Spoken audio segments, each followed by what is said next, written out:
आज़ादारान मज़लूम जनाब सकीना सलामुल्लाह अलैहा के हवाले से ये नोहा पेश करने जा रहा हूँ। बाबा मेरे बाबा, बाबा मेरे बाबा, शाह की लाडली जब कैदी जिंदान हुई,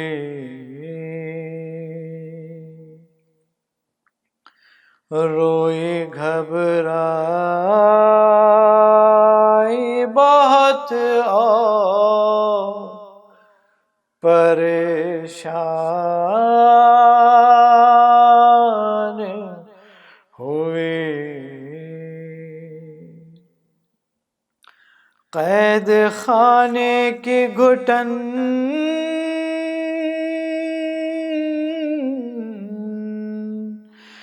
मौत का सामान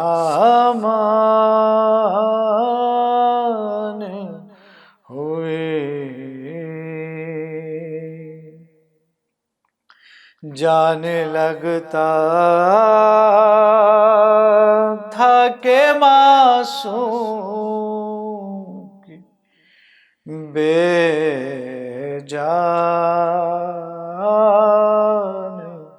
हुए।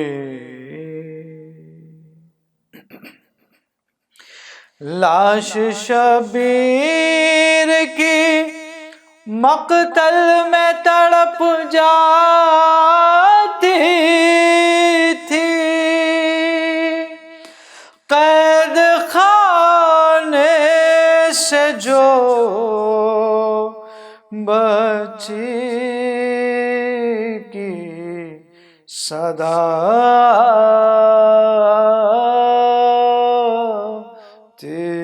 थी। अब मुझे कोई सकीना नहीं कहता बाबा, अब मुझे कोई सकीना नहीं कहता बाबा। कैदी कहता है कोई, कैदी कहता है कोई, कोई यतीमा बाबा है। अब मुझे कोई सकीना नहीं कहता बाबा। मैं बयां कैसे करूं अपनी मुसीबत तुमसे, क्या करूं अपने तमाचों की शिकायत तुमसे। सुनती हूँ दादी ने खाया था तमाचा बाबा है। अब मुझे कोई सकीना नहीं कहता बाबा। नील रुखसारों पे बिनाई भी जिसकी कम हो, उम्र हो 4 बरस और कमर में खम हो, आपने देखी है क्या, आपने देखी है क्या ऐसी ज़ईफ़ा बाबा है। अब मुझे कोई सकीना नहीं कहता बाबा, अब मुझे कोई सकीना नहीं कहता बाबा। खून बेशीर से अंदाजा किया था मैंने, आपका चेहरा तो पहचान लिया था मैंने, आप पहचानोगे कैसे मेरा चेहरा बाबा है। अब मुझे कोई सकीना नहीं कहता बाबा। आप थे दूर तो मैं सारे सितम सहती रही,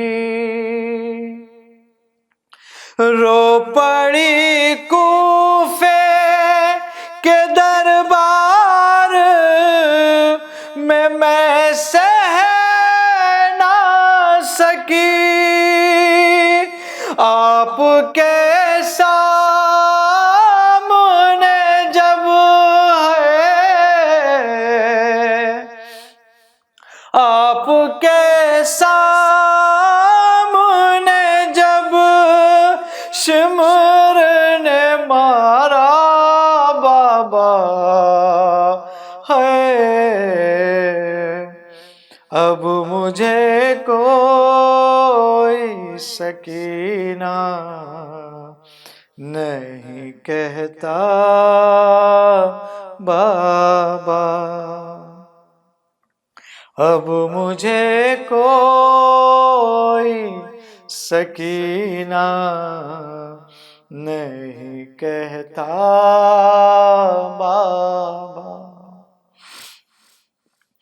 अरे वो तो बीमार थी मर जाती सफर में आके, दफन करते उसे बाजार में भैया कैसे, ये तो अच्छा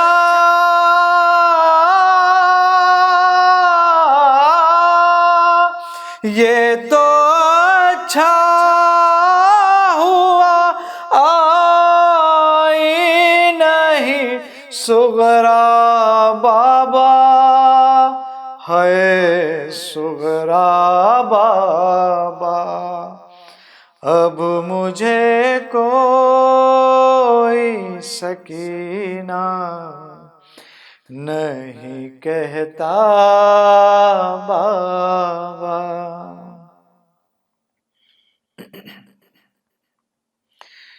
मेरी आँखों से बहे जाते थे आंसू उस दम। हाथ भी मैंने लगाया नहीं, दादी की कसम। देना चाहा था मुझे,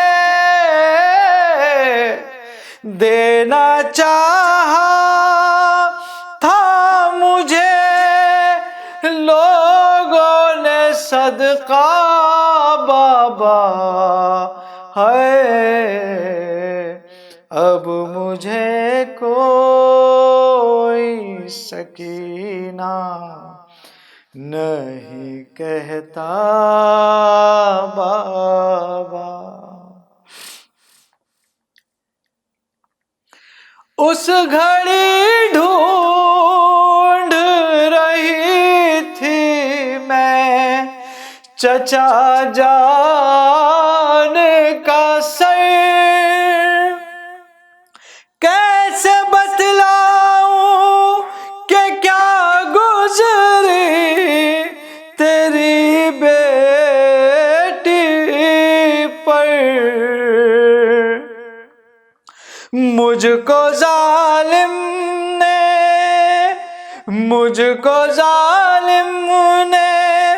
कनीज़ी में जो मांगा बाबा है। अब मुझे कोई सकीना नहीं कहता बाबा। बैन ये करते ही खामोश हुई वो अकबर। आज तो जाएंगे साथ अपने, मुझे भी लेकर। आपको मेरी कसम, आपको मेरी कसम, कीजिए वादा बाबा है। अब मुझे कोई सकीना नहीं कहता बाबा। कैदी कहता है कोई, कैदी कहता है कोई, कोई यतीमा बाबा है। अब मुझे कोई सकीना नहीं कहता बाबा।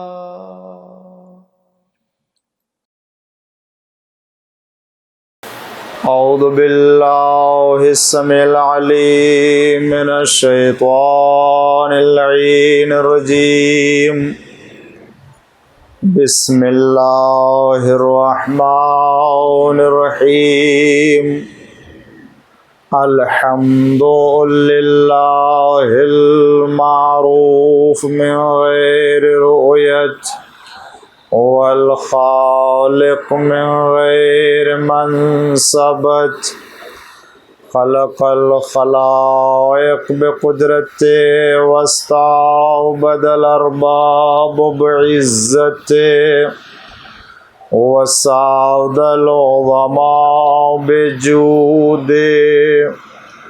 वस्सलातु वस्सलाम तहिय्यतु वल इकराम अलल बशीर नज़ीर अस्सिराजिल मुनीर हबीब इलाहिल आलमीन अबिल क़ासिम मुहम्मद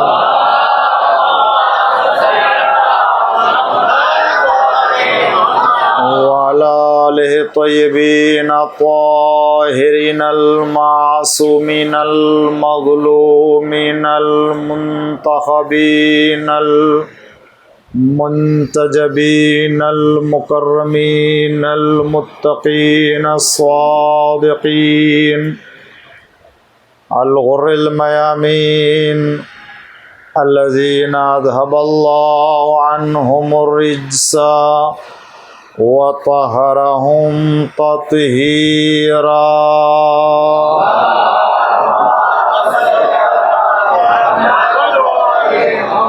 ला सियमल इमामिल मुबीन बक़ियतिल्लाहि फिल अर्ज़ीन अल-हुज्जति सानी अशर वल महदील मुंतज़र अज्जलल्लाहु तआला फ़रजहु शरीफ। अल्लाहुम्मा लान अव्वला ज़ालिमिन ज़लम हक़्क़ मुहम्मदिन व आलि मुहम्मद व आखिर ताबिइन लहु अला ज़ालिक। अल्लाहुम्मा लानिल इसाबतल्लती जाहदतिल हुसैन व शायअत व बायअत व ताबअत अला क़त्लिहि। अल्लाहुम्मा लानहुम जमीआ। अम्मा बाद फ़क़द क़ालल्लाहुल हकीम फ़ी क़ुरानिल करीम व क़ौलुहुल हक़। बिस्मिल्लाहिर्रहमानिर्रहीम। फ़स्अलू अहलज़्ज़िक्रि इन कुन्तुम ला तालमून। सलवात पढ़ दीजिए मोहम्मद।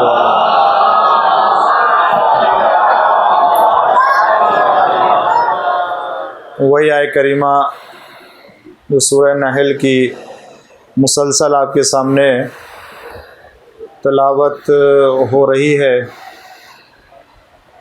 जिसमें परवरदिगार आलम ने न जानने वालों को जानने वालों की तरफ रुजू करने का हुक्म दिया और गुज़िश्ता मजलिस में इस बात की तरफ इशारा किया कि अल्लाह ने अगरचे ज़ाहिरी तर्जुमा हम यही करते हैं, मगर आयत का ये माना नहीं है कि अगर नहीं जानते हो तो जानने वाले की तरफ रुजू करो या जानने वाले से पूछो, बल्कि आयत का लहजा ये है कि अगर तुम नहीं जानते हो तो अहले ज़िक्र से पूछो। इसलिए कि न जानने वाले तो जाहिल होते ही हैं, लेकिन जानने वाले भी कई तरह के होते हैं। खुदा ने ये नहीं कहा कि जानने वालों की तरफ रुजू करो, इसलिए कि जानने वाले ऐसे होते हैं कि जो दुनिया में आके सीख लेते हैं तो बहुत बड़े आलिम बन जाते हैं, वो भी आलिम हैं। और अगर किसी ने उनको सिखा दिया, थोड़ा सा भी अगर सिखा दिया, तो वो भी आलिम है। और अगर उन्होंने किसी के ज़रिए से कुरान करीम की तालीम सीख ली और कुरान की तफसीर आ गई, तो वो भी आलिम है। और अल्लाह फरमाता है कि वल्लाहु अखरजकुम मिन बुतून उम्महातिकुम, हमने तुमको तो दुनिया में जाहिल पैदा किया, ला तालमून शैया, कुछ भी नहीं जानते थे। और जब तमाम इंसानियत को खुदा ने जाहिल पैदा किया, इस आलम में पैदा किया कि नहीं जानता, तो फिर वो रुजू किसकी तरफ करे? अगर सीख के आलिम बन गया है, अगर वो तालीम हासिल करके साहिब इल्म बन गया है, तो वो तो वही था पहले कि जो नहीं जानने वालों में से था, जाहिल था, तो आखिर किसकी तरफ रुजू करके आलिम बन गया? किससे पढ़ा के आलिम हो गया? इसीलिए अल्लाह ने अहले ज़िक्र का तज़किरा किया क्यों? इसलिए कि ज़िक्र से मुराद पैगंबर हैं और अहल से मुराद अहले बैत हैं। लिहाजा ये बात पहले ही दिन वाज़े कर दी कि देखो, अगर तुम नहीं जानते हो तो आसमानी जानने वालों से पूछो, ज़मीनी वालों से नहीं। सलवात पढ़ दीजिए मोहम्मद वाले मोहम्मद।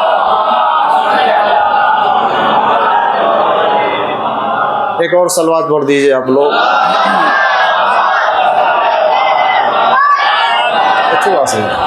आप लोग थोड़ा सा आगे आ जाइए, क्योंकि मुझे मालूम हो सकता बाद में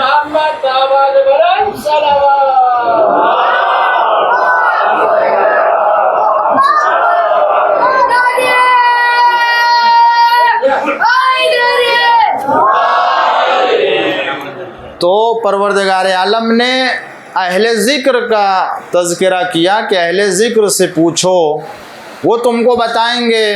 हमारे और आपकी गुफ्तगू इमाम मोहम्मद बाक़िर अलैहिस्सलातु वस्सलाम के सिलसिले में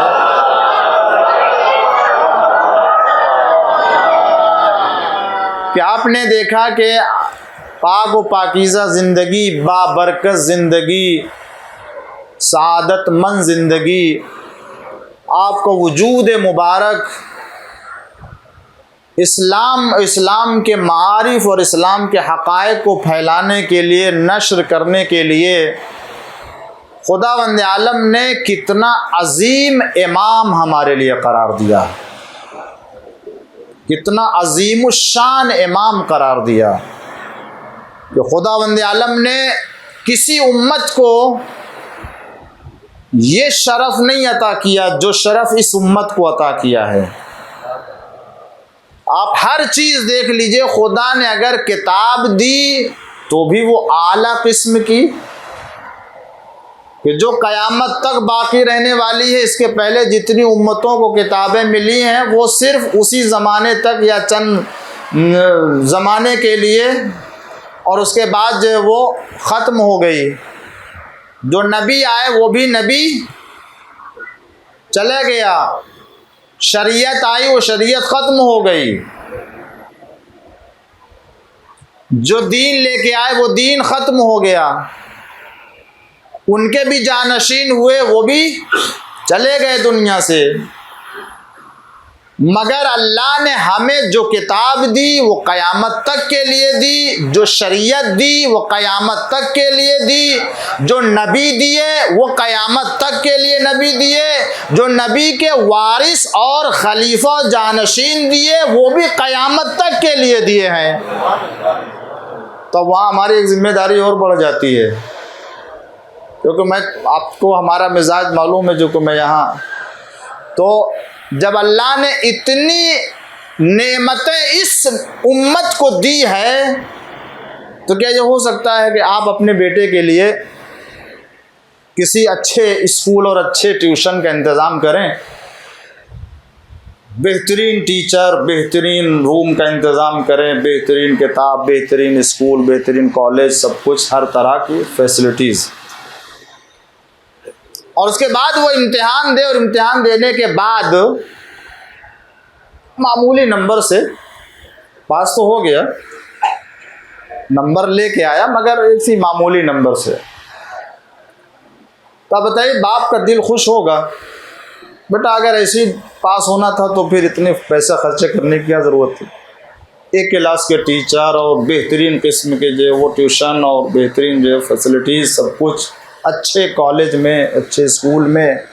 तो अगर इसी तरह के नंबर से कामयाब होना था तो किसी भी इस कॉलेज में, स्कूल में, किसी भी ट्यूशन में, किसी भी टीचर का इंतज़ाम किया जा सकता था।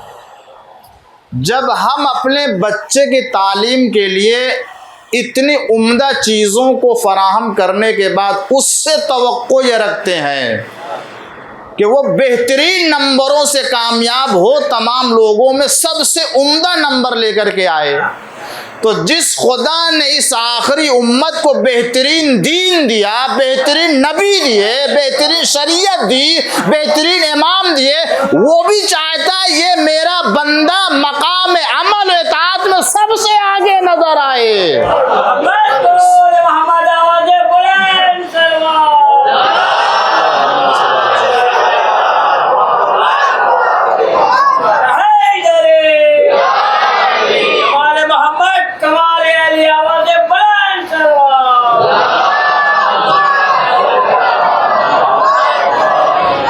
इसीलिए हमारे और आपके छठे इमाम इमाम जाफर सादिक अलैहिस्सलाम फरमाया, मेरा चाहने वाला हज़ारों में, लाखों में, सैकड़ों में, एक तादाद है ये मफ़हूम, वरना हज़ारों में भी हो, एक हो वो हज़ार मेरे चाहने वाले ना हो, मगर ये एक जो उनके दरमियान मेरा चाहने वाला है ना, इसका किरदार उन हज़ार लोगों से सबसे बुलंद हो। और अगर इससे कोई एक भी हज़ार में से आगे निकल गया, इमाम फरमाते हैं वो मुझसे नहीं है, फिर वो मुझसे नहीं है। यानी चाहते मौला के हज़ारों में हो चाहने वाला, तो हज़ार देख के कहे कि ये जाफर सादिक का मानने वाला है, इमाम बाक़िर का मानने वाला है, ये चाहते हैं इमाम अलैहिस्सलाम। खुदा ने हमें ऐसे अजीमुश्शान इमाम दिए, वाक़ई उनकी नज़ीर नहीं मिलती, न इंसानों में, न जिन्नात में, न मलाइका में, कहीं भी। जिसका जिक्र अजीज़ो आप 4 दिन से सुनते चले आ रहे हैं, और कल आखिरी गुफ्तगू होगी इस मौजू के ऊपर, और मैं उस कल की तकरीर में आपके सामने अर्ज़ करूँगा कि इमाम ने कितने नज़रियात और कितने फ़िरक़ों को जो मुनहरिफ हो गए थे रास्ते से, इस्लाम से, और गलत गलत जो है वो नज़रियात पैदा करके वो एक मसलक बना चुके थे, हर एक से कैसे इमाम ने दिफा किया, कैसे इमाम ने उनका मुकाबला किया है।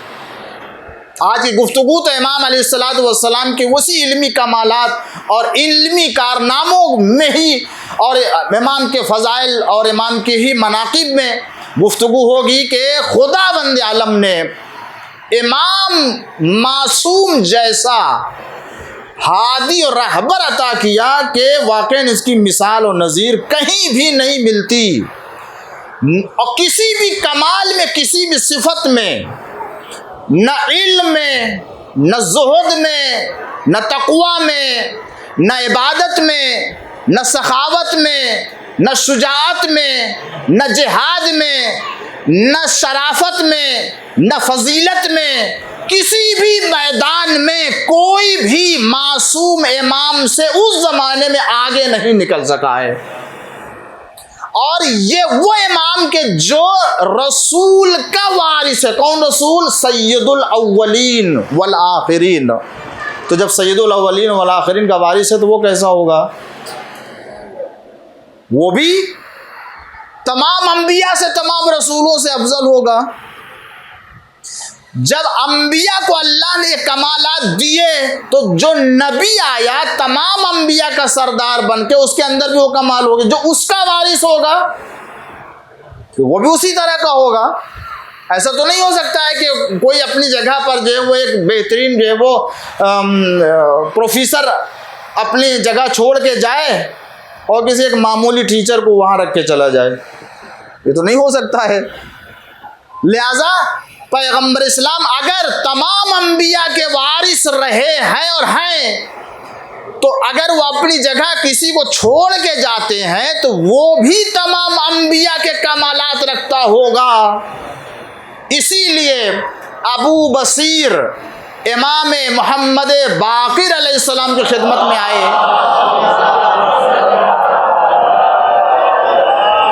आने के बाद अर्ज करते हैं कि मौला रसूलुल्लाह के आप वारिस हैं? कहा मैं वारिस हूं। रसूलुल्लाह सैयदुल अव्वलीन, तमाम अंबिया के सरदार थे, बेशक। अच्छा, इमाम अलैहिस्सलाम यहाँ फरमाते हैं कि जब अबू बसीर ने पूछा कि वो तमाम अंबिया के सरदार थे, आप उनके वारिस हैं, इमाम हैं? तो कहते हैं इमाम हैं। आपने देखा होगा इमाम के जवाब जो है वो मौका महल के एतबार से मुख्तलिफ हुआ करते हैं। मुझे याद आ गया इस जगह पे वो इमाम कि जिसके साथ जो है वो जब तक आज़म न लगाया जाए वो इमाम नहीं होते हैं। तो वो अबू हनीफा आए पांचवें इमाम की खिदमत में, तो मस्जिद में बैठे हुए थे इमाम अलैहिस्सलाम, मस्जिद पैगंबर में। तो वो आए, वो भी बहुत बड़े लोगों में से थे। और फुक़हा में से थे, हुकूमत की सरपरस्ती थी, तो आए और आने हुए कहा मैं बैठ जाऊं। तो इमाम ने कहा कि नहीं, मैं मशहूर लोगों के साथ बैठना पसंद नहीं करता हूँ। तो इमाम ने फरमाया कि मैं मशहूर, तुम बड़े मशहूर लोगों में से हो। अब आप जानते हैं कि इमाम का ये कहना कि मशहूर लोगों के साथ मैं बैठना, क्या साहिबे खुल्क़े अजीम का वारिस ऐसा किसी को जवाब दे सकता है? जो रसूलुल्लाह का वारिस हो, तो अगर रसूलुल्लाह साहिब खुल्क़े अजीम है तो उसका वारिस भी साहिब खुल्क़े अजीम है, तो अखलाक का मुजाहरा तो वो भी करेगा। मगर याद रखिए, जब साहिब खुल्क़े अजीम हो के अपनी बज़्म में से किसी को उठा सकता है, तो उसका वारिस भी ऐसा मुजाहरा कर सकता है। सलवात पढ़ दीजिए मोहम्मद वाले मोहम्मद।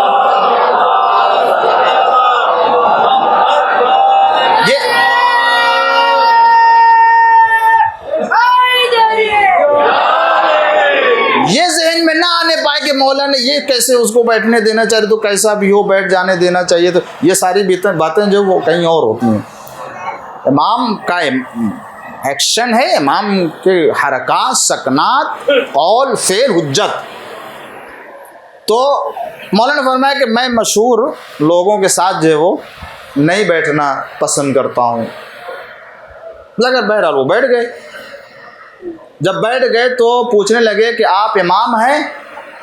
यहीं से मुझे याद आ गया कि आप इमाम हैं। तो इमाम ने फरमाया कि नहीं, मैं इमाम नहीं हूँ। तो उन्होंने कहा कि अगर आप इमाम नहीं तो फिर क्यों ने कूफे में और कहाँ मदीने में आप अपने चाहने वालों से कह दीजिए कि वो आपको इमाम ना कहें, वो इमाम मानते वो तो आपको। तो इमाम ने फरमाया कि तुम समझते हो कि मैं अगर कहूँगा कि वो मान लेंगे, मैं अगर कहूँ तो वो इमाम ना माने तो क्या वो भी नहीं सुनेंगे मेरी बात? कहा क्यों नहीं सुनेंगे? कहा वो तो बहुत दूर रहते हैं हमसे। जो मेरे पास करीब आया, बैठा हुआ है, मैंने उससे कहा कि मैं तुम्हारे पास बैठना पसंद नहीं करता हूँ, तुम्हें मुझे इजाज़त नहीं दी, तुम बैठ गए। मेरा कहना तुम नहीं सुने। जो मुझसे इतने करीब हो तो जो इतना दूर है वो मेरी बात कैसे मान लेगा? इसी से समझ में आया कि इमाम ने जो कहा था कि मैं तुम्हारा इमाम नहीं हूँ या मैं इमाम नहीं हूँ, तो इमाम वो हुज्जत खुदा होने के लिहाज से नहीं कहा है, बल्कि जो कुरान में अल्लाह ने और इमामों का जिक्र किया है वो इमाम नहीं है, वरना जन्नत की तरफ ले जाने वाले तो आई है। सलवात पढ़ दीजिए मोहम्मद वाले मोहम्मद।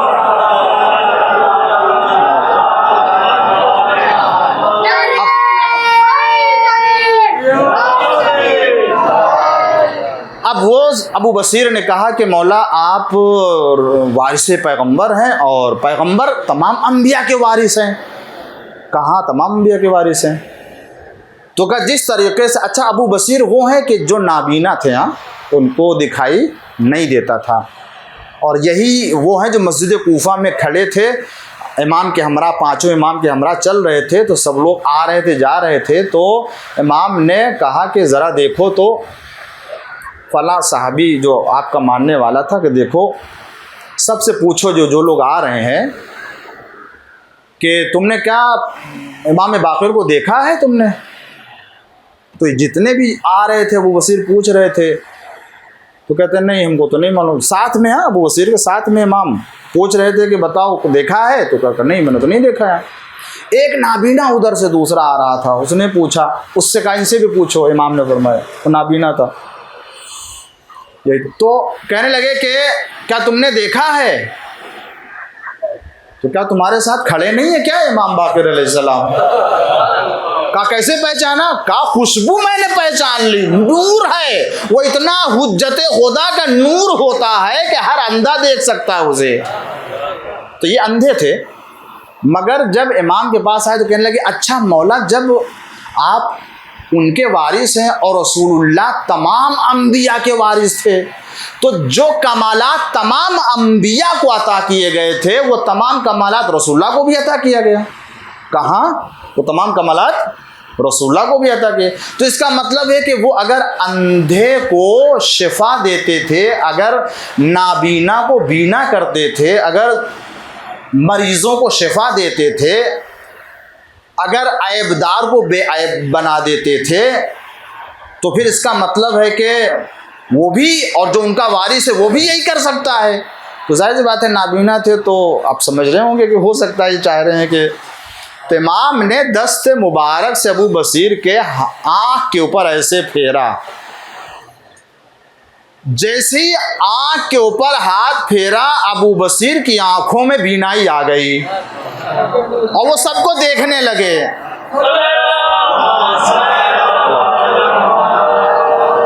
एक और बुलंद आवाज से पढ़ लीजिए सलवार।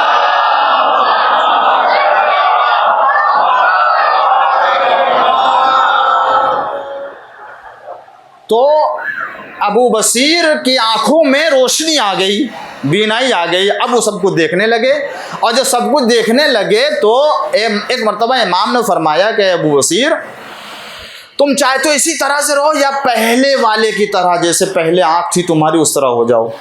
देखिए अजीजों, यहाँ पर भी दर्स है हमारे लिए भी।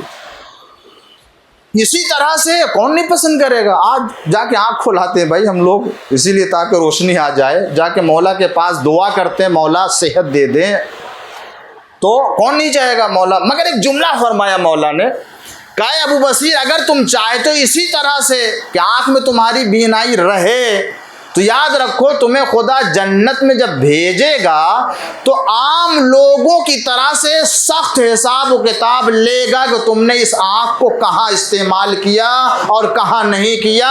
लेकिन अगर तुम अंधे रहोगे और पहले ही की तरह से रहोगे तो अल्लाह बड़ी आसानी से तुम्हें जन्नत में दाखिल कर देगा, हिसाब व किताब आसान होगा।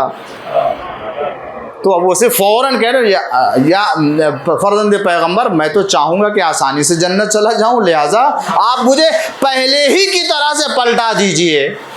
इमाम ने फिर एक मर्तबा हाथ फेरा, अबू बसीर फिर उसी तरह से हो गए और बता दिया कि देखो हमारे अख्तियार में शिफा देना भी है, अगर किसी को बिगाड़ना हो तो बिगाड़ भी सकते हैं, ऐसा नहीं है कि अख्तियार नहीं है। और उसके बाद वो पूरी लंबी गुफ्तगू है। ये कमाल था इमाम अलैहिस्सलाम को खुदा ने वो कमाल और वो कुदरत अता की थी कि जिसके ज़रिए से अगर कोई काम करना चाहे तो कर सकते हैं। अल्लाह इसीलिए इमाम ने फरमाया हमें कुरान का इल्म दिया, दुनिया में किसी को वो इल्म नहीं दिया खुदा ने। हमारे पास मौजूदा ज़माने का इल्म, हमारे पास आइंदा ज़माने का इल्म, हमारे पास गुज़िश्ता ज़माने का इल्म है। जो कुछ रूनुमा हो चुका उसका भी इल्म, जो नहीं हुआ उसका भी इल्म है। अल्लाह ने ये सारे इल्म पैगंबर को अता किया था, पैगंबर ने हमें उसका वारिस बनाया। इसीलिए अगर कोई कुरान समझना चाहता है तो हमारे बगैर सही कुरान नहीं समझ सकता। इमाम अलैहिस्सलाम ने फरमाया, जो भी इमाम का कौल है कि दुनिया में किसी तरह की अगर कोई हकीकत पाई जाती है, कोई इल्म पाया जाता है, तो समझ लो इसी घर से वहां से गया है, और अगर यहां से नहीं गया है तो वो समझ लो इल्म नहीं है, वो खुराफात ज़माना है। सलवात पढ़ दीजिए मोहम्मद वाले मोहम्मद। वो इल्म है ही नहीं है।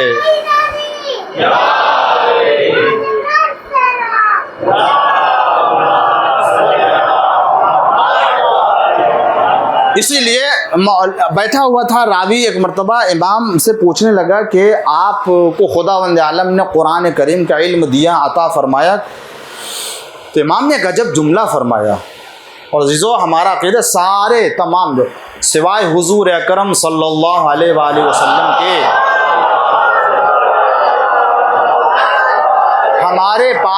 हमारे पास तमाम हस्तियों में खुदा के बाद अगर कोई सबसे बुलंद हस्ती है तो हुज़ूर अकरम पैगम्बर अकरम सल्लल्लाहु अलैहि वसल्लम की ज़ात है।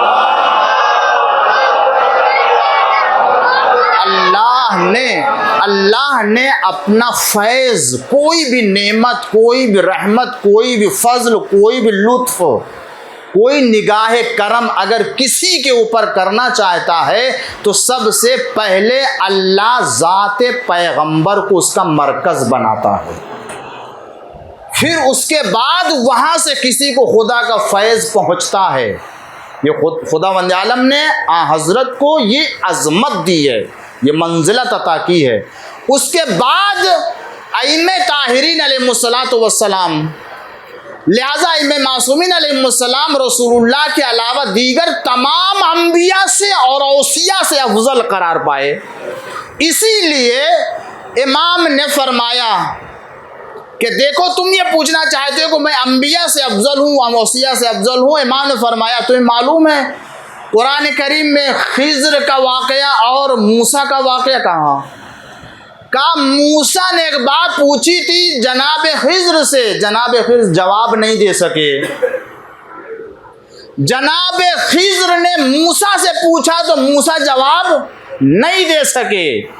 उसके बाद फरमाया खुदा की कसम अगर मैं वहां होता तो मूसा के सवाल का भी जवाब देता, खिज़्र के भी सवाल का जवाब देता। और उसके बाद फरमाया मैं दोनों से ऐसा सवाल करता कि न मूसा जवाब दे पाते न खिज़्र जवाब दे पाते। और अज़ीज़ों कल मैंने किसी मजलिस में अर्ज किया था, जो बताने वाला होता है वो पूछने वाले से बुलंद होता है, जो इल्म वाला होता है वो जाहिल से बुलंद होता है। और इमाम ने ये कह के बता दिया कि मूसा जैसे उलुल आज़्म से मैं पूछता तो वो जवाब न दे सकते और वो पूछते तो मैं जवाब दे देता। साफ वाहिर है और जाहिर है कि इमाम ये बताना चाहते कि मैं अगर होता तो अंबिया को पढ़ाता, वो हमसे पढ़ते। सलवा कर दीजिए मोहम्मद वाले मोहम्मद।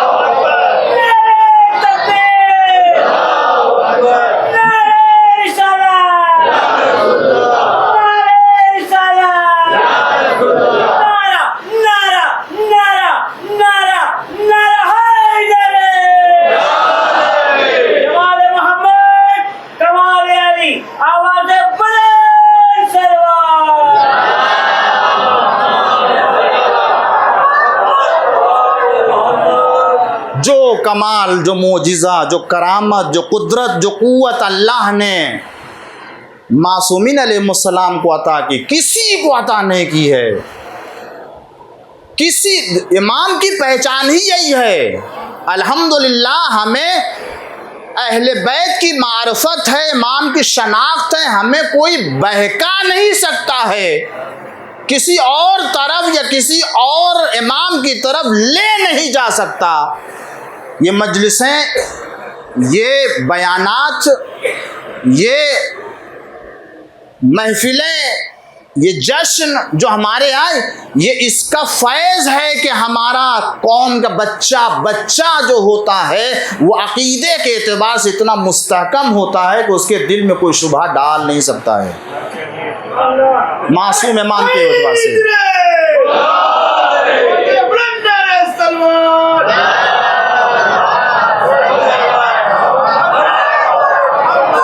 इसलिए कि हमारा बच्चा जानता है, हमारा जवान जानता है, हमारी कौम जानती है, हम उसको इमाम मानते ही नहीं है कि जिससे कुछ पूछा जाए वो जवाब न दे सके। एक पहचान ही ये बताई गई है, एक अलामत ही ये बताई गई है मासूम इमाम की।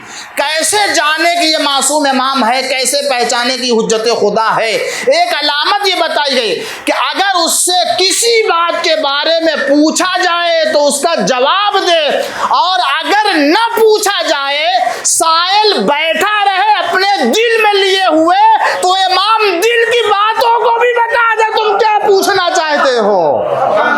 वो इमाम जानता है कि तुम अपने दिल में क्या लेकर के आए हो, और आए लोगों ने इतने इम्तिहानात लिए हैं। अच्छा बताइए कि मैं क्या पूछना चाहते हैं। मानो फरमाए तुम ये पूछना चाहते हो, हाँ आप सही कह रहे हैं। अब मैं आपको पहचानने आया हूँ कि आप अल्लाह के तरफ से मुअय्यन करदा है और वारिस रसूल और वारिस पैगम्बर हैं या नहीं हैं। तो एक मरतबा जितने भी आए सब का नाम बताया, तुम ये हो, हाँ मेरे नाम तो सिवाय घर वालों के उनको कोई जानते नहीं था मेरा। सारी बातों को, यहाँ तक कि वो खत के जो आया बगैर खोले हुए उसे लिख दिया, उसका जवाब दे दिया, बता दिया कि देखो जो खुदा की तरफ से इल्म लेके आता है उसे पढ़ने की ज़रूरत नहीं होती। क्यों? इसलिए कि उसे पढ़ाया नहीं जाता है, तो जब पढ़ाया नहीं जाता तो पढ़ने का भी मोहताज नहीं होता है। इसीलिए अब उसके बाद देखें, अब इसीलिए आप जब देखेंगे इमाम मोहम्मद बाक़िर अलैहिस्सलातु वस्सलाम के सिलसिले में,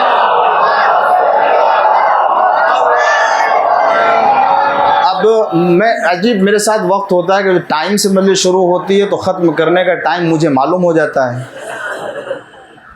लेकिन जब वो लेट शुरू होती तो मैं फिर बहुत ही अजीब कैफियत में रहता हूँ कि अब ये ख़त्म होने का टाइम क्या है, या वही रहेगा या बढ़ जाएगा या कम होगा। बहर एक सलवात पढ़ दीजिए मोहम्मद।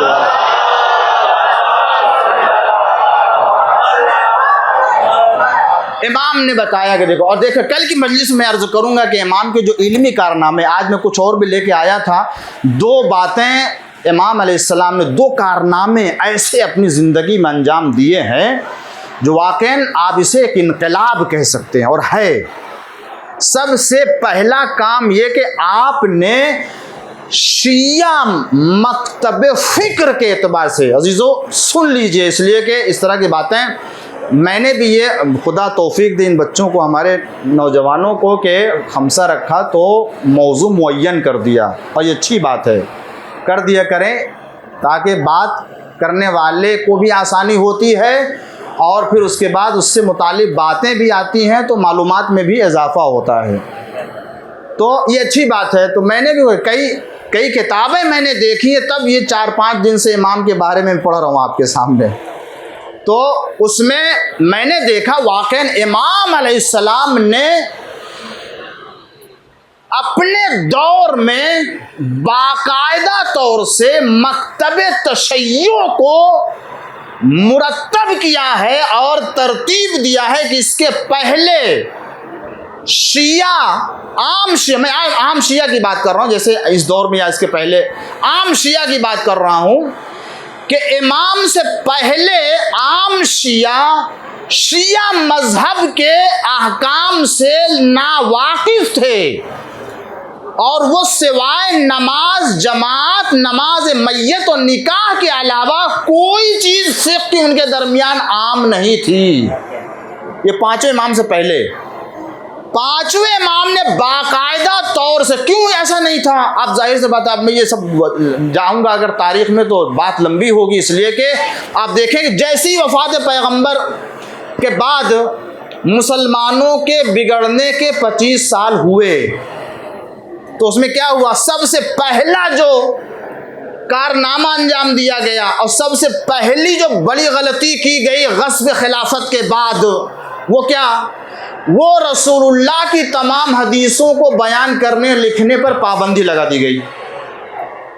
ये रसूलुल्लाह की कोई हदीस नहीं बयान की जाए। अब आप देखें कि और ये सिलसिला, ये जो पाबंदी का सिलसिला था, वफ़ात पैगंबर से लेके यानी सन 10 हिजरी से सन 100 हिजरी तक हुआ है। ये 100 साल यानी गोया कह लीजिए 90 साल तक ये मुसलमानों के दरमियान हाकिम वक्त की तरफ से, हुकूमत की तरफ से ये पाबंदी रही है कि रसूल की कोई हदीस बयान न की जाए। उसके बाद बीच में क्या हुआ, उधर से दूसरे खुलफा के बारे में और बनी उमैया की तारीफ और उनके कमालात और फजाइल की झूठी हदीसें गढ़ी जाने लगी और उन तमाम लोगों को बरसर इक़्तिदार लाके मिंबर दिया गया, मेहराब दी गई, ताकि ये वो दीन बयान करें जो हुकूमत चाहती है।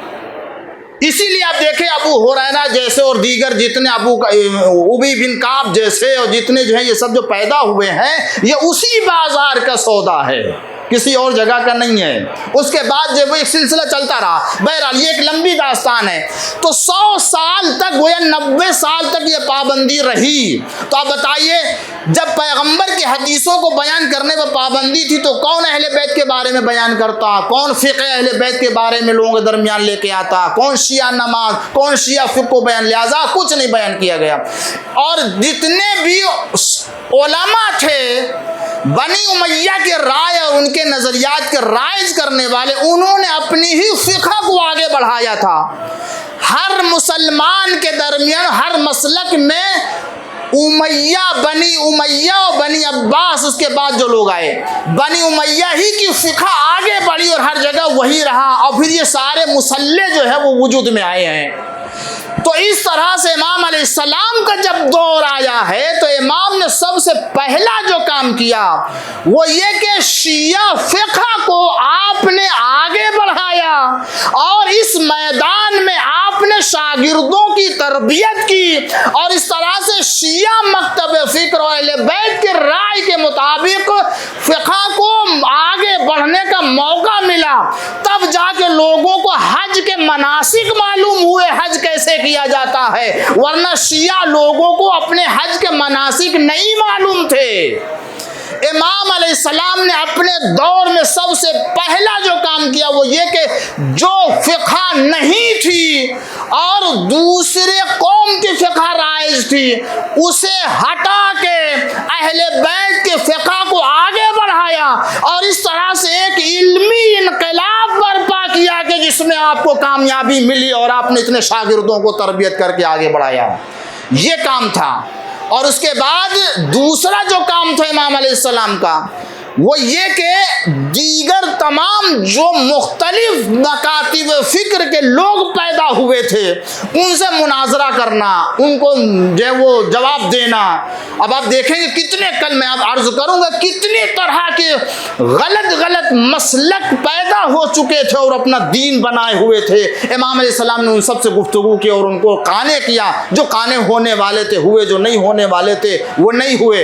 इमाम ने अपने ज़माने में अपने दौर में ये कारनामा किया, और उसके बाद ऐसा नहीं है कि मुसलमानों ही के दरमियान बल्कि गैर मुस्लिमों, ईसाई, यहूदी ऐसे लोगों से भी मुनाजरा करते रहे, बहस करते रहे, सवालात का जवाब देते रहे और उनको इस्लाम और इस्लाम की सही तस्वीर पेश की कि अगर खुदा की कसम इमाम बाक़ी का ज़माना न होता तो मकतब अहले बैत इस तरह से आगे न बढ़ता। इसीलिए आज शियत के ऊपर और मकतब अहले बैत के ऊपर एहसान है बाक़ी और सादिक अलैहिस्सलाम का। सलवा पढ़ दीजिए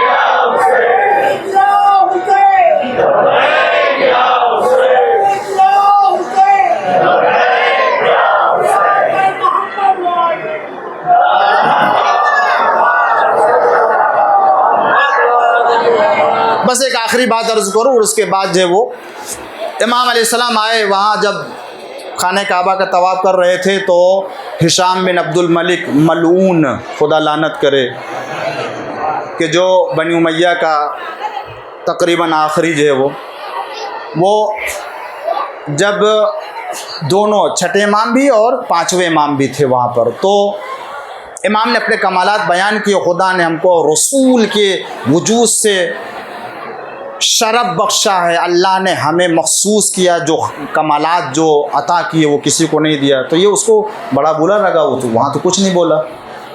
लेकिन जब दमिश्क गया तो उसने हाकिम मदीना को ख़त लिखा कि इन दोनों को हमारे पास भेज दो, छठे इमाम और पाँचवें इमाम। हाकिम ने कहा आपको तलब किया गया दमिश्क, आप गए वहाँ। अब इसी में वो वाक़या भी आता है कि जब आप वहाँ पहुँचे दरबार में देखा तो वहाँ तीरंदाजी का मुकाबला हो रहा था, मुसाबका हो रहा था, वो एक अलग बहस। तो ये सब हुआ और उसके बाद आप वहाँ पर जो है वो सब सारे जो मराहिल वो तय करके जब आप वहाँ से बाहर निकले तो देखा कि दरबार से मुत्तसिल, कसर से मुत्तसिल जो थोड़ी दूर के ऊपर एक बहुत बड़ा सेमिनार, आज की ज़बान में बहुत बड़ा सेमिनार हो रहा था, और वो सेमिनार ईसाइयों का था। और उस सेमिनार में सारे ईसाई बड़े बड़े पादरी जमा हुए थे, अस्कफ, और उसमें एक ऐसा सबसे बड़ा ईसाई पादरी उसके आने का इंतज़ार करे। इमाम पूछे ये कैसे लोग? कहा कि नहीं, इनका एक पादरी वो एक साल में एक मरतबा निकलता है और आता है, यहाँ बैठता है, लोग सवाल करते, इल्मी गुफ्तगू होती है, बहस होती है और उसके बाद जो है वो ख़त्म हो जाता है। तो इमाम अलैहिस्सलाम ने रदा ओढ़ी, ओढ़ने के बाद आप आए, उसके दौरान वो भी मुसलमान आपके साथ आए, बैठे आप वहाँ। इतने में देखा कि वो सबसे बुज़ुर्ग, सबसे बड़ा आलिम अस्क़फ़ पादरी आया और इतना बूढ़ा था कि रेशमी रुमाल से अपनी भवों को बांध के रखा था ऊपर, इतना जो है बूढ़ा था। ला के बिठाया गया, वहाँ बैठा, और जैसे ही बैठा तो इमाम दरमियान में सबके लोगों के बैठे हुए थे। नज़र दौड़ाई और उसकी जाके ठहरी नज़र कहाँ? जमाल मोहम्मद इमाम बाक़िर अलैहिस्सलातु वस्सलाम के नूरानी चेहरे के ऊपर। इमाम के नूरानी चेहरे के ऊपर जो वो फ़ौरन तो वो पूछने लगा कि आप हमारे उम्मत में से हैं या उम्मत मरहूमा में से? तो आपने कहा उम्मत मरहूमा में से, नहीं उम्मत मुस्लिमा में से। तो कहा कि आप जो है वो उस उम्मत के आलिमों में से हैं या जाहिलों में से हैं? किसी दिन ये बात आई थी। तो इमाम ने फरमाया, जवाब दिया कि मैं जाहिलों में से नहीं हूँ। ये इंकिसारी थी इमाम की कि यह नहीं फरमाया कि आलिम। मैंने कौन आपसे बड़ा कौन आलिम था? मगर आपने नहीं कहा कि मैं आलिमों में से। यानी गोया एक हमें दर्स दिया, अगर कोई कमाल अल्लाह ने हमें अता किया है तो ज़रूरी नहीं उसका अपने ज़बान से ऐलान कीजिए। कमाल होता है तो वो खुद ऐलान करता है कि हाँ तुम साहिब कमाल हो, वो खुद ही बता देता है। लिहाजा यही हुआ भी यहाँ। आपने फरमाया कि मैं जाहिलों में से नहीं हूँ। कहा अच्छा जाहिलों में से नहीं है तो मैं कुछ आपसे सवाल करूं या आप मुझसे सवाल करेंगे? इमाम ने फरमाया कि तुम जो कुछ सवाल करना चाहते हो करो।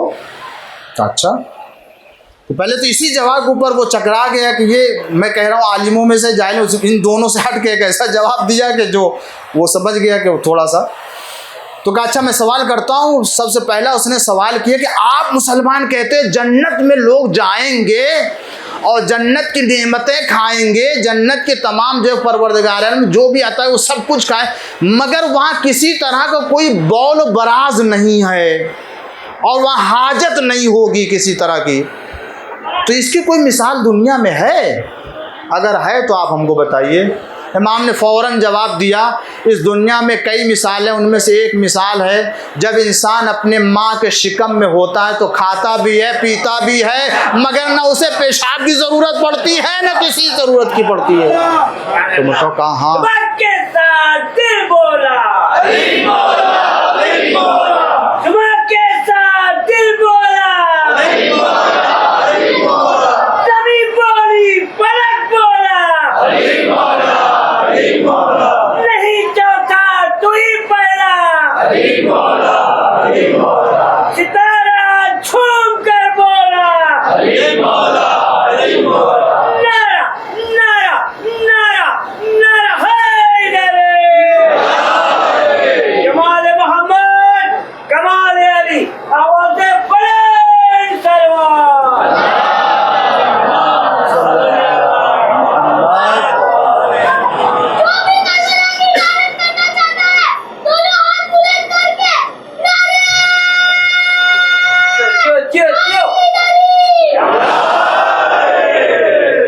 एक और बुलंद आवाज से सलवात पढ़ें आप।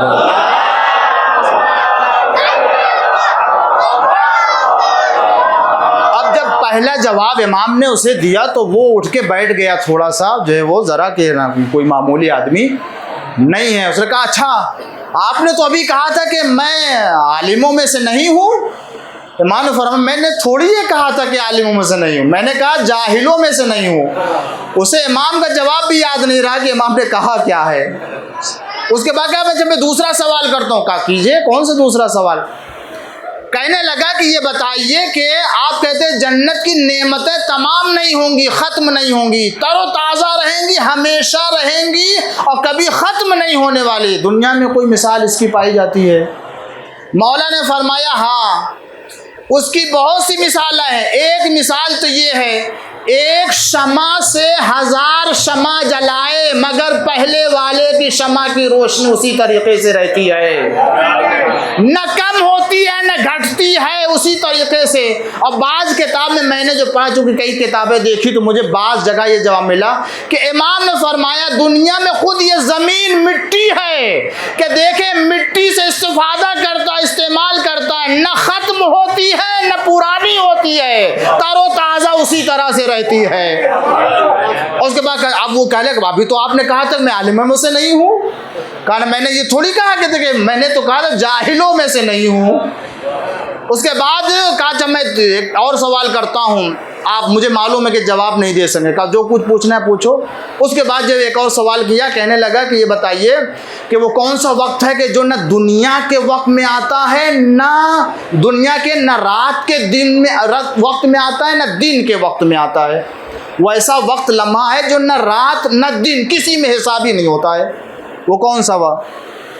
खुदा की कसम अगर कोई दुनिया का आलिम होता ना तो ऐसे सवाल के सामने वो ज़मीन बोस हो जाता और जवाब ना मिलता, मगर चूंकि उधर से थे इसलिए ये वो है। कैसे कोई चीज़ इनसे मख्फी हो सकती है कि जब अल्लाह कायनात को बना रहा था तो ये बैठे देख रहे थे, तो इनके सामने सारी बनी कायनात की चीज़ें तो मख्फी कैसे रह सकती हैं? तो जैसे पूछा कि वो कौन सा वक्त है कि ये वक्त ना दिन में से है ना रात में से, इमाम ने फरमाया वो तुलुए आफताब के वक्त से सुबह सादिक के वक्त से तुलुए आफताब तक का ये वक्त वो वक्त है कि जिसको अल्लाह ने जन्नत के वक्त में से करार दिया है। और इसीलिए ये वो वक्त है कि जिसमें अगर कोई बेहोश होता है तो गश से फाका मिल जाता है, अगर कोई तकलीफ में होता है तो तकलीफ में जो है वो उससे दूर हो जाता है, अगर किसी को नींद नहीं आती तो ऐसे वक्त में नींद आ जाती है। ये वो वक्त है जो न दिन का हिस्सा है न रात का हिस्सा है, ये अल्लाह ने इसे जन्नत का हिस्सा करार दिया है। कहा अभी तो आपने कहा था कि मैं आलिमों में से नहीं हूँ, बार बार वे कहता जाए, कहा कि नहीं मैंने ये थोड़ी कहा था, मैंने तो कहा था कि मैं जाहिलों में से नहीं हूँ। कहा अच्छा आखिरी जवाब है, अब चूंकि बात ये निकल आई है तो इसे मुकम्मल कर लूँ, जो 2-5 मिनट जब आप ताखिर कर सकते तो हम भी कर सकते हैं।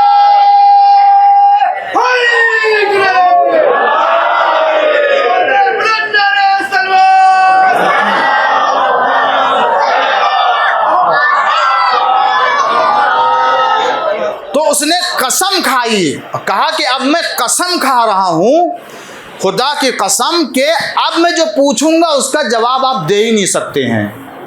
इमाम ने कहा कि जो पूछना चाहते हो पूछो, और अगर खुदा ने चाहा तो तुम्हारी कसम झूठी हो जाएगी। इमाम ने फरमाया तुम्हारी कसम झूठी होगी तो अपने कसम में झूठे हो जाओगे। अब वो तन के बैठा, कहा कि बताओ वो कौन सा इंसान है कि जो एक माँ से पैदा हुआ, 2 इंसान एक माँ से पैदा हुए और एक ही वक्त में दुनिया से रुखसत हुए, मगर एक की उम्र 50 साल और एक की उम्र 150 साल थी।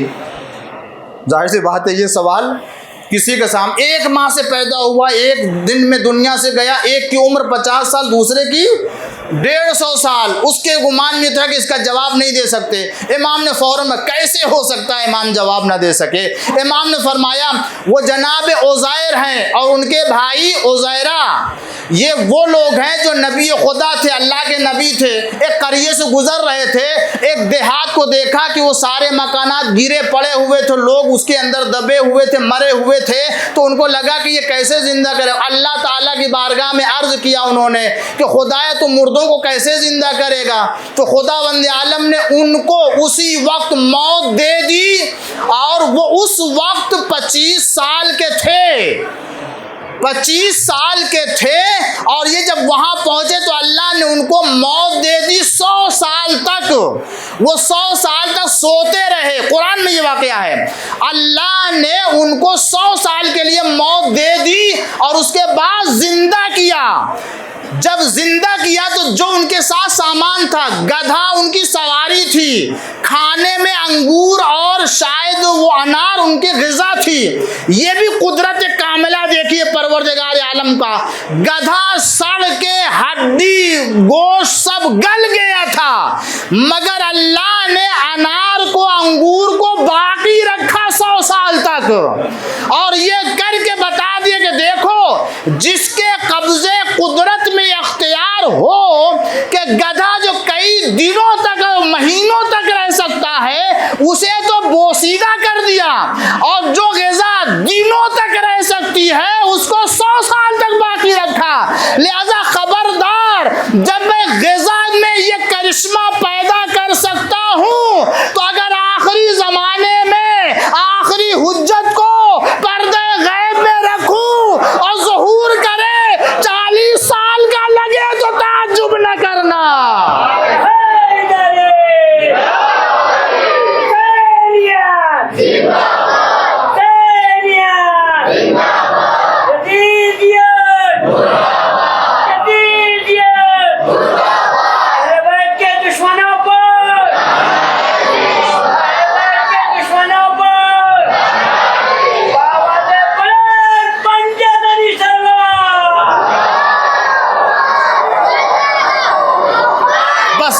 बात अपनी मुकम्मल कर रहा हूँ और अपने बयान को बस समेट रहा हूँ और ख़त्म हो रही है बात। आखिरी ये मसला है कि इमाम अलैहिस्सलाम ने फरमाया, वो जनाब उज़ैर थे कि जब कहा 25 साल के थे, 100 साल के लिए अल्लाह ने मौत दे दी, उसके बाद जब जिंदा किया, उठे, देखा खाना उनके पास, सवारी उनके पास, घर आए अपने। अब जब घर आए तो अपने भाई से मिले, एक ही दिन पैदा हुए, 25 साल के थे। अब जब वो आए 100 साल के तो वो हो गया था 125 साल का, ये थे 25 साल के। कहते हैं कि वो जब गए तो अपने भाई को न जाने कितनी पुरानी पुरानी बातें बताई, मगर भाई यकीन करने को तैयार ही नहीं है कि तुम मेरे भाई हो। 25 साल वाला कोई 100 साल की पुरानी बातें बताता है कहीं? तो बड़ा ताज्जुब हुआ, हैरत हुई। मगर जब सारी निशानियां बताने लगे तो जब आए, अब उनके पोते थे, पर पोते थे, जितने भी सब आए सामने, वो यकीन करने को थे, मगर जब सारी अलामतें बता दी तो उनको यकीन आ गया कि हाँ तुम मेरे भाई हो जो एक साथ पैदा हुए थे। अब उसके बाद वहाँ रहने लगे। इमाम ने फरमाया अल्लाह ने फिर उन्हें 25 साल उनके साथ रहने की तौफीक अता की। 25 साल गुजर गए थे और 25 साल और रहे, और उनके बड़े भाई या कह लीजिए दूसरे भाई की उम्र उनके साथ 150 साल हो गई और इनकी कुल 50 साल हुई। ये उज़ैर नबी हैं और उनके भाई हैं कि जिनको अल्लाह ने 50 साल और 150 साल दिया। एक दिन पैदा हुए, एक दिन दुनिया से गए। एक सलवात पढ़ दीजिए मोहम्मद वाले। जब इमाम ने जवाब दे दिया, वो उठ खड़ा हुआ। बाज़ किताबों ने लिखा है, बाज़ किताबों ने नहीं लिखा है, मगर बाज़ किताबों में जिन्होंने लिखा है वो मैं अर्ज करता हूँ कि वो पादरी वो खड़ा हो गया, कहा कि मुसलमानों में ऐसे आलिम हैं कि जो हमारे ईसाई मजहब के आलिमों से बहुत बड़े बड़े ज़्यादा इल्म रखने वाले हैं, लिहाजा अब मैं कभी, जब तक ये जिंदा रहेंगे उस वक्त तक मैं कभी साल में निकल के बाहर नहीं आऊँगा। और उसके बाद ऐलान किया कि देखो बाज़ किताब में जो लिखा है, उसने उसी के बाद अपने इस्लाम लाने का ऐलान कर दिया। अब मैं मुसलमान हो रहा हूँ।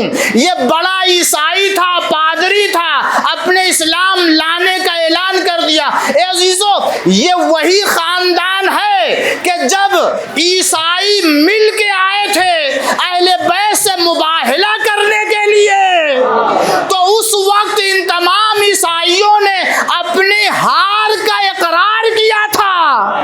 वहां पंजतन आए थे तो ईसाई ने हार का इकरार किया, मगर जब पंजतन का कमाल सिमट कर 5वें मरहले पे आया तो ईसाई पादरी को इस्लाम लाने के ऊपर मजबूर कर दिया। सलवात पढ़ दीजिए मोहम्मद वाले।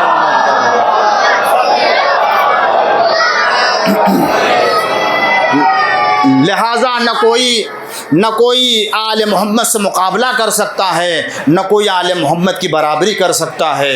इसीलिए, क्यों? इसलिए कि अल्लाह ने उन्हें आलिम बना के भेजा था। खुदावंद आलम ने उनको कमालात दे के भेजा था। दुनिया में साहिब कमाल अगर कोई है तो आले मोहम्मद अलैहिस्सलाम है, मगर दुनिया ने आले मोहम्मद के कमाल की कदर न की। दुनिया ने आले मोहम्मद के न एहसानात की कदर की, न उनके इल्म की कदर की, न उनके कमालात की कदर की। अजीज़ों, हम कदर करने वाले हैं, इसीलिए जब उनका ज़िक्र आता है, देखें लोगों को यकीन नहीं आता है, उनको अजीब सा लगता है। हमारे यहाँ जब हुसैन इब्न अली का नाम आता है तो आँखों में आंसू आ जाते हैं। ये कौन सा रिश्ता मोहब्बत है अज़ादारों कि आज 1400 साल तकरीबन हो रहे हैं, ऐसे ही लगता है जैसे लगता है कि अभी ये चंद दिनों का वाक़या है। हाँ, इसलिए कि हम आले मोहम्मद को, उनके बच्चों को अपने बच्चों से ज़्यादा, उनके बुज़ुर्ग को अपने बुज़ुर्गों से ज़्यादा मानते हैं, उनसे मोहब्बत करते हैं। अजीज़ों, ये जो आँखों में आंसू आ जाते हैं, इनकी कदर कीजिए। ये शब मालूम है कौन सी शब है? हम लोग अपने यहाँ जब किसी मरहूम के लिए याद मनाते हैं तो ये 20वां कह के मनाते हैं। अज़ादारों, क्या आले मोहम्मद को अपना 20वां मनाने का हक नहीं है? मगर हाय ज़ैनब ने अपने भाई का किस तरह से 20वां मनाया। अज़ादारों, ये आंसू जो आंखों में है ना, ये आंसू आते हैं, अल्लाह इन आंसुओं के ऊपर रहम करे और इन आवाज़ के ऊपर भी अल्लाह रहमत नाजिल करे। ये अजीज़ों, रिवायत में अगर कोई गमे हुसैन सुन के सिर्फ दिल में गम पैदा कर लेता है, अल्लाह बहुत बड़ी नेकी अता करता है। और अगर आँख में आंसू आ जाए, बहे नहीं, रुखसार पर ना आए, सिर्फ आँख में जमा हो जाते हैं, तो अल्लाह उसके सारे गुनाहों को माफ़ कर देता। और अगर किसी के आंसू रुखसार पर बह के आ जाए, माफ़ फरमाते, उसके सारे आइंदा गुनाह, गुज़श्ता गुनाहों को माफ़ करके जन्नत वाजिब कर देता।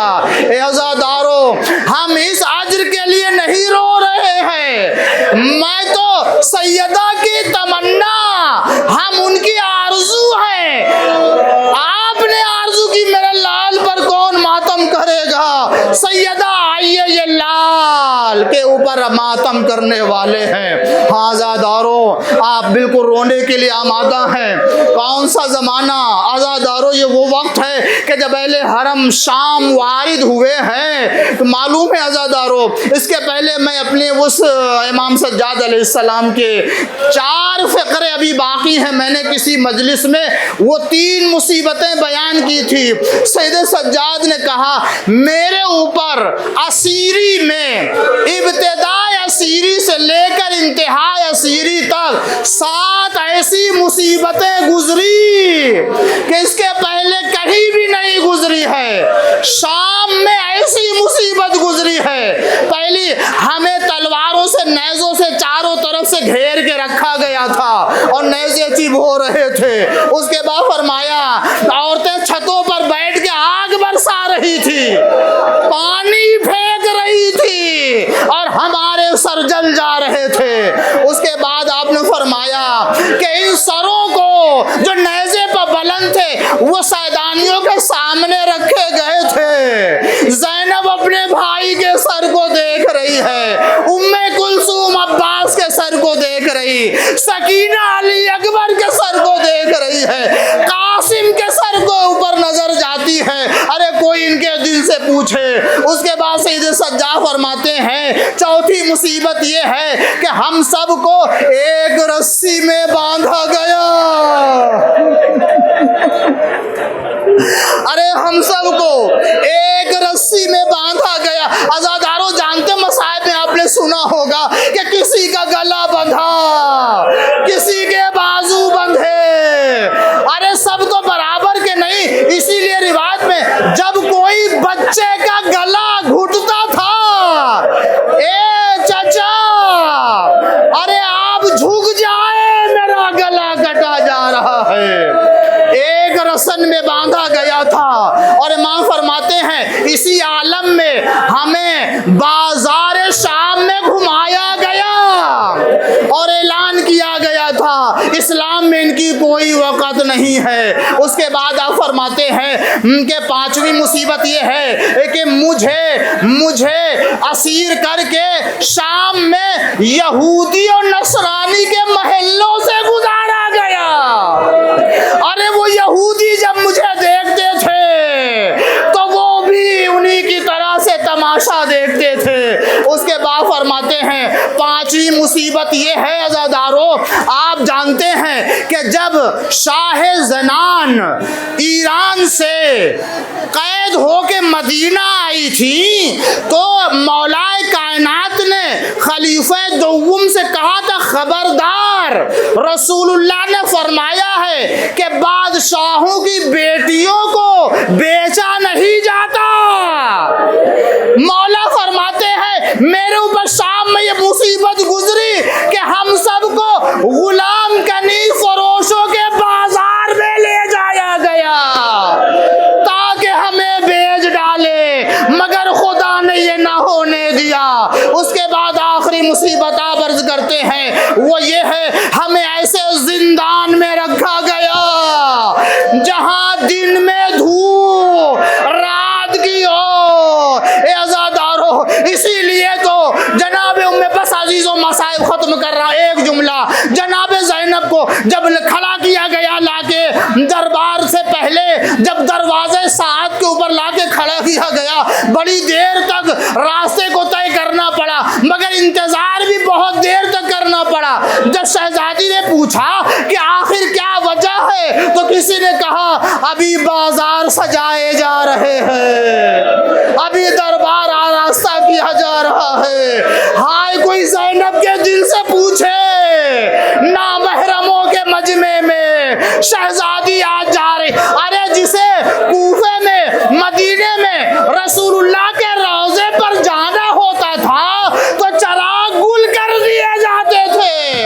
आज ज़ैनब दरबार में बलवे आम में उम्मे कुल्सूम, बस आखिरी जुमला, उम्मे कुल्सूम ने पैगाम दिया, एक पैगाम दिया शिम्र से उमर साद से कहा कि दो बातों का ख्याल रखे, अगर मुझे दरबार ले जाना है, वारिद करना है तो मुझे उस दरवाजे से वारिद करो जहां मजमा कम है ताकि कम से कम लोगों की निगाह हमारी तरफ हो। और दूसरी बात कि इन सरों को जो नेज़े पर उठाए हुए हैं इनको हमारे पास से हटा दो ताकि लोग हमारी तरफ नहीं, सरों को देखे तो हमारा पर्दा रह जाए, मगर ये न किया गया। अरे उस दरवाजे से जहाँ हजारों की तादाद में हाय ज़ैनबो कुल्सो बेमकनो चादर, हाय सैयदे सज्जाद बरसिया पढ़ते रहे।